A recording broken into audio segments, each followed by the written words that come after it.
اور ایڈم وہ جرنلسٹ، وہ رات کی فلائٹ سے اپنی بک لانچ کے لیے سنگاپور چلا گیا تھا. اس کو صبح خبر ملی تو اس نے مجھ سے رابطہ کیا، شام تک وہ پہنچ جائے گا. اور داتن وہ اس کی طرف جھکا. پولیس لیانا صابری کو ڈھونڈ رہی ہے. اس کا نام بھی پولیس رپورٹ میں تمہاری ساتھی مجرم کے طور پہ درج ہے. وہ رات کو ہی رپوش ہو گئی تھی. تالیہ ایک دم بالکل چپ ہو گئی. بھرے مجمع میں وہ بالکل تنہا تھی.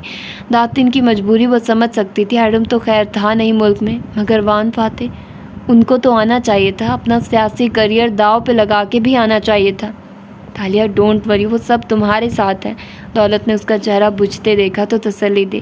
وہ سلور زدہ پیشانی کے سامنے لیے بیٹھی رہی. وہ سب تمہارے لیے فکر مند ہے، مگر ان سب کی مجبوریاں تھیں. آپ کیوں آئے پھر؟ آپ بھی نہ آتے. پھر چہرہ موڑ کے انہیں غصے سے دیکھا. یو نو واٹ، مجھے آپ کی ضرورت نہیں. آپ جا سکتے ہیں. میں اپنا کیس خود لڑوں گی. کہیں میری وجہ سے آپ کی نیک نامی پہ بھی حرف نہ آ جائے. فاتح نے مجھے کہا تھا کہ تم یہی کہو گی، اور اسی لیے اس نے مجھے تمہارا وکیل بنایا، کیونکہ تم جو بھی کہو میں تمہیں چھوڑ کے نہیں جانے والا. مجھے فاتح سے اپنی دوستی بہت عزیز ہے. دولت امان سکون سے کہتے ہوئے اپنی جگہ سے اٹھ کھڑا ہوا. جج آ چکا تھا اور کارروائی شروع ہو چکی تھی. تالیہ نے پروسیکیوشن کی ٹیبل کی طرف دیکھا تو وہاں ایک غیر شناسا چہرہ دکھائی دیا. وہ چونکی. پروسیکیوٹر احمد نظام کہاں ہے؟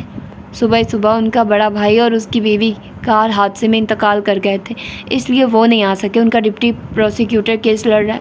اس نے نوجوان وکیل کی طرف اشارہ کیا اور تالیہ بس اس کو دیکھ کے رہ گئی. خونی دان. وہ احمد نظام کے بیمار ماں باپ نہیں تھے، بھائی اور بھابھی تھے. بے شک وہ احمد نظام کو خبردار کر چکی تھی، مگر کسی کے موت کا سننا ہمیشہ افسوسناک ہوتا ہے. احمد نظام کا ڈپٹی ان سے زیادہ تیز ترار واقع ہوا تھا. چند منٹ میں اس نے جج کے سامنے نہ صرف دولت امان کی ضمانت کی درخواست کے خلاف شاندار دلائل دیے، بلکہ پولیس کی طرف سے رپورٹ بھی پیش کر دی، جس کے مطابق تالیہ مراد ایک خطرناک حد تک ذہین اور شاطر مجرمہ تھی جو ملک سے فرار ہونے کی کوشش کر سکتی تھی. پولیس نے اس کو 7 دن کے لیے حتان کے تھانے میں رکھنے کی درخواست کی تھی، اور دولت کے مسلسل اختلاف اور احتجاج کے باوجود جج نے صرف ایک سپاٹ نظر اس ملزم لڑکی پر ڈالی جو بے خوف چبھتی نگاہوں سے اسے دیکھے جا رہی تھی، اور فیصلہ پولیس رپورٹ کے حق میں سنا دیا. وہ سب صوفیہ رحمان کے غلام تھے. وہ سب ایک اسکرپٹ کے تحت کام کر رہے تھے، اسے شدید ذہنی اذیت میں ڈال رہے تھے. وہ سب سمجھ رہی تھی. عدالت سے واپس تھانے جاتے وقت رپورٹرز کے سوالات میں سنسنی آ گئی تھی. تالیہ مراد، وان فاتح پہ آپ کو ڈسون کرنے کے لیے پارٹی کی طرف سے بہت دباؤ ہے. کیا وہ ہار مان لیں گے؟ کار آگے بڑھ گئی اور اس کے ذہن میں وہ الفاظ پلٹ کے سنائی دینے لگے، مگر اسے پرواہ نہ تھی. فاتح، غلام فاتح، قدیم ملاقہ کا فاتح، جدید ملیشیا کا فاتح. وہ اتنا کمزور نہیں تھا کہ دباؤ پہ پگھل جاتا. اسے یقین تھا کہ وہ اس کو کبھی نہیں چھوڑے گا. وہ اسے چھوڑ بھی کیسے سکتا تھا؟ اسے آتش بازی والی رات یاد تھی، اور وہ فاتح کو بھی یاد ہوگی، ہے نا؟ اندر سے کسی نے پوچھا. ہے نا؟ آج اسے جس سیل میں لے جایا گیا اس کا دروازہ سلاخوں والا تھا اور سامنے دیوار تھی، یعنی دوسرے سیل دکھائی نہیں دیتے تھے. وہ خطرناک قیدیوں کا الگ تھلگ سا سیل تھا، اور اندر 2 ہٹی کٹی عورتیں پہلے سے موجود تھیں. ان کا سامان سیل میں بکھرا پڑا تھا. وہ عورتیں ایک ہی بیڈ پہ آلتی پالتی کیے بیٹھی سر جوڑے باتیں کر رہی تھی. تینوں نے کھلے نارنجی لباس پہن رکھے تھے. اسے آتے دیکھ کے خاموش ہوئی اور سر موڑ کے اسے دیکھنے لگی. تالیہ ان کو دیکھنے کی بجائے اپنے خالی بیڈ پہ جا کے بیٹھ گئی. پھر گردن اٹھا کے اوپر دیکھا. اونچی چھت والی نیم اندھیر سی وہ کوٹری انتہائی خوفناک معلوم ہوتی تھی. سپاہی چلے گئے اور دروازہ مقفل ہو گیا تو اس نے نظریں موڑ کے ان عورتوں کو دیکھا جو اسے ہی دیکھ رہی تھی. ان کی نظریں چبھتی ہوئی اندر تک اتر جانے والی تھی. کیا نام ہے تمہارا؟ ایک نے سوال کیا. شہزادی نے چہرہ موڑا اور اپنے بستر پہ ہاتھ پھیر کے گر صاف کرنے لگی. جواب نہیں دیا. یہ وان فاتح کی سیکرٹری ہے، میں نے اسے ٹی وی پہ دیکھ رکھا ہے. ایک عورت تنفر سے بڑبڑائی. اس کے لہجے کی تپش چونکا دینے والی تھی، مگر وہ بے حس بنی بستر جھاڑتی رہی. اس کی ساری حسیات مر چکی تھی. نہ وہ کچھ دیکھ رہی تھی، نہ وہ سن رہی تھی. نہ زبان پہ ذائقہ محسوس ہوتا تھا، نہ کوئی خوشبو سونگھ سکتی تھی، نہ کسی شے کو چھونے پہ کوئی احساس ہوتا تھا. 5 حسیات سن تھی. وہ چت لیٹ گئی اور اونچی چھت کو دیکھنے لگی. اسے کچھ نہیں کھانا تھا، نہ کسی سے بات کرنی تھی. اسے خاموشی سے اس وقت کے کٹنے کا انتظار کرنا تھا. فاتح اسے بچا لے گا، وکیل اسے بچا لے گا. دوسری رات لیٹے لیٹے کافی دیر بعد اسے نیند آئی تھی۔ نیند کی اس کیفیت میں اس کی پانچوں حسیات مزید غافل ہو گئی تھی۔ دماغ اندھیرے میں ڈوب چکا تھا۔ داتن کی آواز کہیں دور سے آتی محسوس ہوتی تھی۔ اگر تم نے احتیاط نہ کی تالیہ تو ایک دن ہم کسی تھانے کے لاک اپ میں پڑے ہوں گے۔ جانتی ہو لاک اپ کتنا خوفناک ہوتا ہے؟ مگر وہ سننے کی حس سے مفلوج تھی، سو وہ الفاظ اثر نہیں کرتے تھے۔ اور تب اچانک سے اس کی پہلی حس جاگی، لمس کو اپنی جلد پہ محسوس کرنے کی حس۔ کسی نے تالیہ کے چہرے پہ تکیہ رکھ دیا تھا۔ اس کی آنکھ تکلیف کے احساس سے کھلی، مگر بصارت کے سامنے اندھیرا تھا۔ ایک قیدی عورت تکیہ اس کے منہ پہ رکھ کے دبا رہی تھی اور دوسری ایک چھڑی کو زور زور سے اس کے جسم پہ مار رہی تھی۔ صوفیہ رحمان نے ہمارے علاقے میں ہسپتال بنوایا تھا۔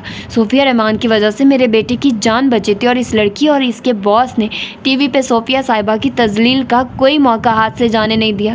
تمہیں مر جانا چاہیے تاکہ وزیر اعظم تم سے محفوظ رہیں۔ وہ عورت گھراتے ہوئے تکیہ اس کے چہرے پہ رکھے دبا رہی تھی۔ تالیہ نے کرنٹ کھا کے ہاتھوں سے اس کے بازوؤں کو دور ہٹانا چاہا، مگر اس عورت کی گرفت مضبوط تھی۔ تم جیسی سیاسی عورتیں زندہ رہنے کے قابل نہیں ہو، تم ہماری لیڈر کی دشمن ہو، چھڑی مارنے والی عورت زور زور سے کہہ رہی تھی۔ تالیہ بستر پر تڑپتے ہوئے پیر ادھر ادھر مار رہی تھی، اس کا سانس بند ہو رہا تھا۔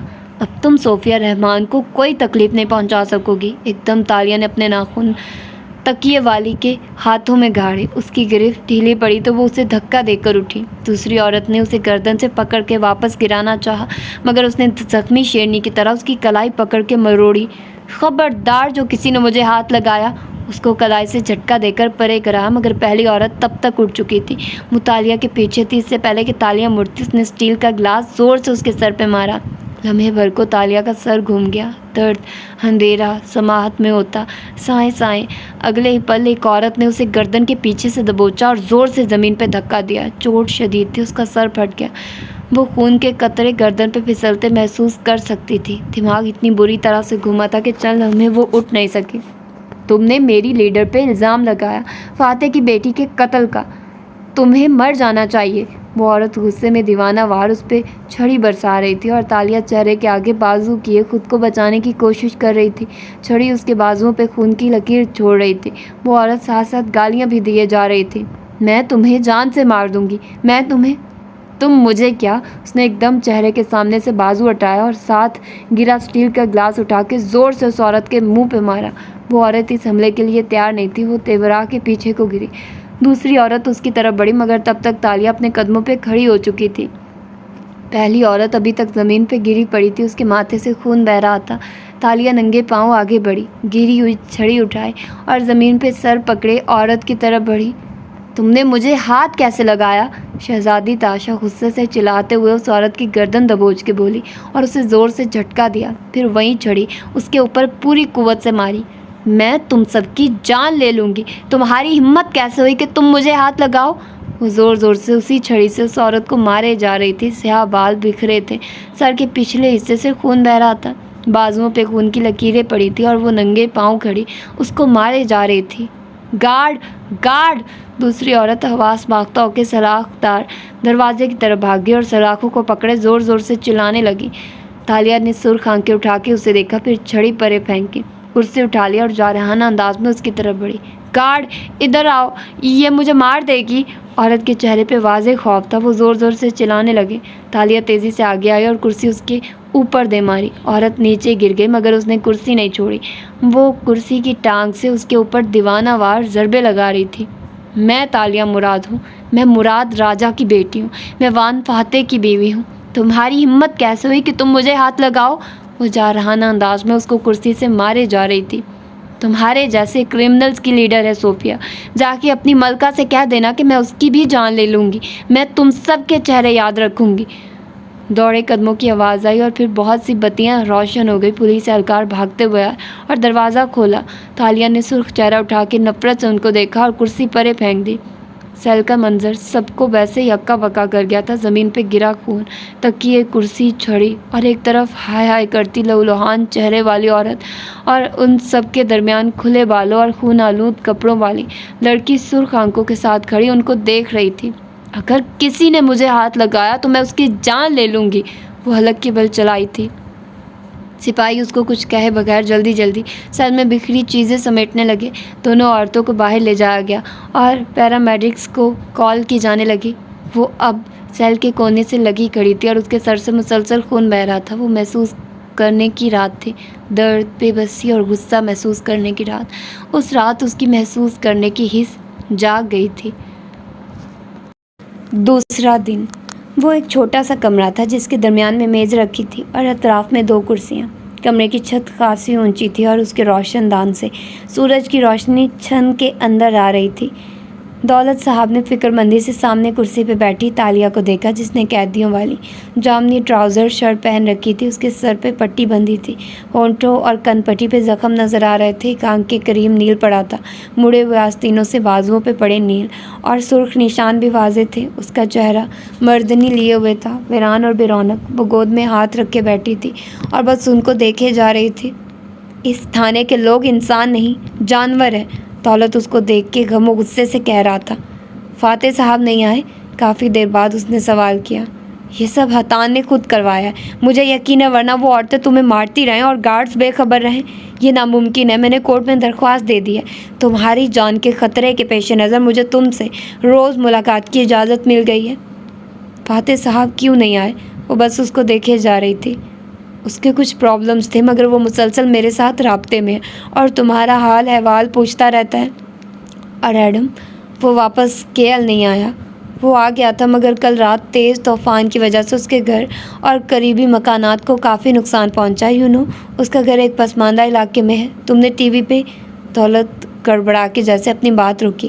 بھلا وہ ٹی وی کیسے دیکھ سکتی تھی؟ البتہ فجر کے بعد سے 2 گھنٹے تک وہ زخمی حالت میں طوفان کے چنگھاڑ اور موسلا دھار بارش کی آواز سنتی رہی تھی۔ تالیہ چپ چاپ سامنے والی دیوار کو دیکھنے لگی، جو کافی اوپر جا کے چھت سے ملتی تھی۔ اس کی نظریں خالی تھی اور یہ دیکھنا معنی نہیں رکھتا تھا، کیونکہ بصارت کی حس مفلوج تھی۔ صرف درد محسوس ہوتا تھا، کمرے کی صفاق ٹھنڈ محسوس ہوتی تھی، دل کے زخم کا ادھڑے جانا محسوس ہوتا تھا۔ تالیہ، ہم جلد تمہیں یہاں سے نکال لیں گے، تم بس حوصلہ نہ ہارنا۔ وہ اب نرمی سے اسے تسلی دے رہا تھا۔ اگر فاتح کے لیے کوئی پیغام ہے تو مجھے دے دو، میں یہاں سے اسی کے پاس جا رہا ہوں۔ ابھی وہ آفس میں ہوگا، گھر میں تو اس کی بیوی کا الگ تماشا ہوتا ہے۔ اس نے آنکھیں اٹھا کے دولت امان کو دیکھا تو ان آنکھوں میں امید تھی۔ آپ ان سے کہیے گا کہ مجھے ان کی ضرورت ہے اور ان کو میری، وہ میرے ساتھ رہیں جیسا کہ ہم دونوں نے ایک دوسرے سے وعدہ کیا تھا۔ میں کہہ دوں گا، اگر تم چاہو تو اس کو کوئی نوٹ یا خط وغیرہ لکھ سکتی ہو۔ وہ جیب سے قلم نکالنے لگا تو تالیہ نے نفی میں سر ہلا دیا۔ مجھے خط لکھنے نہیں آتے، بس آپ ان سے کہہ دیجیے گا کہ وہ مجھ سے ملنے آئیں۔ دولت چلا گیا تو اس کی جگہ اسی کرسی پہ حتان آ کے بیٹھ گیا۔ اس کی جیکٹ اور پونی میں بندھے گھنگریالے بال بھیگے ہوئے تھے۔ باہر سے ہلکی ہلکی بارش برسنے کی آواز پھر سے آنے لگی تھی۔ اسی بارش نے ایڈم کو آنے نہیں دیا تھا۔ پہلی دفعہ تالیہ کو بارش سے نفرت محسوس ہوئی تھی۔ تو پھر شروع کریں، تالیہ، حتان نے طنزیہ آواز میں کہنا شروع کیا۔ آپ نے وہ انگوٹھی کیوں چرائی؟ تالیہ کے ہتھکڑیوں میں جکڑے ہاتھ میز پہ تھے اور کمر سیدھی رکھے وہ بے تاثر نظروں سے حتان کو دیکھ رہی تھی۔ کیا اس انگوٹھی کو چرانے کے لیے آپ کو وان فاتح نے کہا تھا؟ آخر وہ آپ کے باس تھے۔ کیا وہ اس طرح صوفیہ رحمان کو ہرٹ کرنا چاہتے تھے؟ وہ جانتی تھی ان سب کا یہی مقصد تھا، وہ اسے فاتح کے خلاف استعمال کرنا چاہتے تھے۔ اگر تمہیں لگتا ہے کہ میں فاتح کے خلاف ایک لفظ بھی بولوں گی تو تم مجھے نہیں جانتے حتان۔ تم میرے ذریعے فاتح کو کبھی بھی نقصان نہیں پہنچا سکتے، اور وان فاتح تمہارے خلاف بولنا شروع کر دے تو؟ وہ اسی اطمینان سے اسے دیکھتی رہی۔ ایسا کبھی نہیں ہوگا، خواب دیکھنا بند کر دو، اور جس دن ایسا ہوا نا تالیہ، اس دن تم ان سارے جرائم کی تفصیل خود بتاؤ گی جو تم نے اس کے لیے کیے ہیں۔ تالیہ نے بس ایک تیز نظر اس پہ ڈالی۔ تم میرے وہ پہلے دشمن ہو جو میرے ساتھ کیے گئے ظلم کا بدلہ پائے گا۔ مگر حتان کو ذرا برابر بھی فرق نہ پڑا۔ اس نے کمرے کی بتیاں بجھا دی اور چھت سے لٹکتا واحد بلب جلا دیا۔ روشنی کا ٹارچر عذاب تھا، بتی جلتی بجھتی اور پھر جلتی، وہ سر میں درد کرنے والی تھی، اور ایسے میں وہ اس کے گرد چکر کاٹتے ہوئے سوالات کر رہا تھا۔ قانون کے مطابق وہ اس پہ ہاتھ نہیں اٹھا سکتا تھا اور وہ خاموش رہ سکتی تھی، اس لیے اس نے اسے رات کو